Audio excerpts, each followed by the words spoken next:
Solo ng actress. Eko, sobrang mahal na mahal si Janine. Hindi magpo-promote ng movie para sa nobya.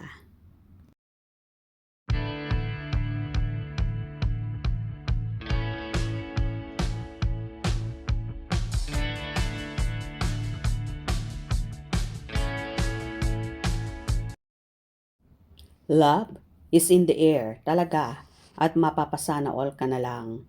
Kapag may ganito kang nobyo na so sweet, maalaga at lalong higit mapagmahal.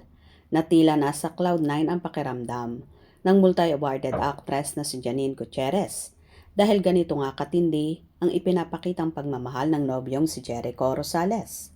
Kamakailan nga ay namataan ang lovely couple na magkasama sa isa sa pinakaimportanteng selebrasyon, ang birthday party ng lolo ni Janine na si Eddie Gutierrez. Nagsabog nga ng sweetness ang Econin, kung saan palaging magka-holding hands at naghandog pa ng awitin sa Elvis Presley ng Pilipinas na si Tito Eddie.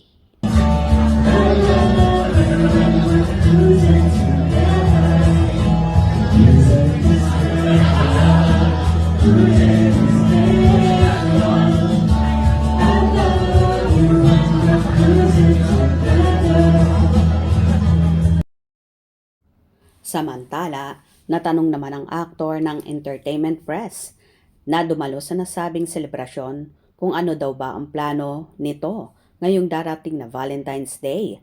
Ayon sa magaling na aktor, hindi daw siya magpo-promote ng movie nila ni Ann Curtis, ang The Loved One, dahil kay Janine muna daw siya magpo-promote, na ibig sabihin sila magkasama ngayong araw ng mga puso.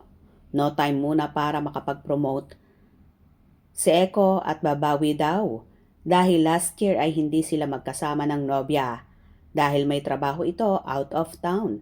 Kaya ngayon naman ay susulitin ang pagkakataon na makasama at makabanding ang napakagandang nobya. Valentine's next week. Ano plans niyo? Si Echo. Oo nga.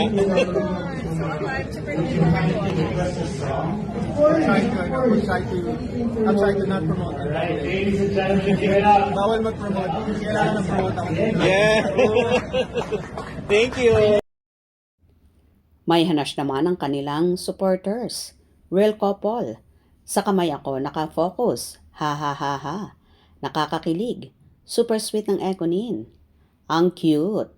Perfect couple Econin. Ito yung couple na favorite ko, Econin lang, sa Kalam. God is good to both of them to let them find each other in this lifetime. Kasi pareho silang mabait na anak. Sweet ni Eko kay Janine. Sweet naman ni Eko kay Nini. Uy, palagi silang magka-holding hands. Lovely and sweet couple. So sweet naman ang isang Jericho Rosales. We love you parents. Diba sana all na lang talaga? Diba Econin fans? Mainggit na lang tayo sa kanila. Love, love, love. Love this. So sweet. Stronger as ever. Eko is a true man in love. The best, better half Janine could ever have. Wow, kilig talaga. Jericho, love na love niya talaga si Janine. Jericho is such a good man. How lucky Janine for having a boyfriend like at Jericho Rosales official. Well, kitang-kita naman na pareho silang in love at todo ang pag-aalaga at pagmamahal na ginagawa ni Eko sa napakagandang nobya. Kaya abang-abang tayo ngayong darating na araw ng mga puso dahil marami silang pasabog. Kung nagustuhan nyo ang video na ito, comment down below.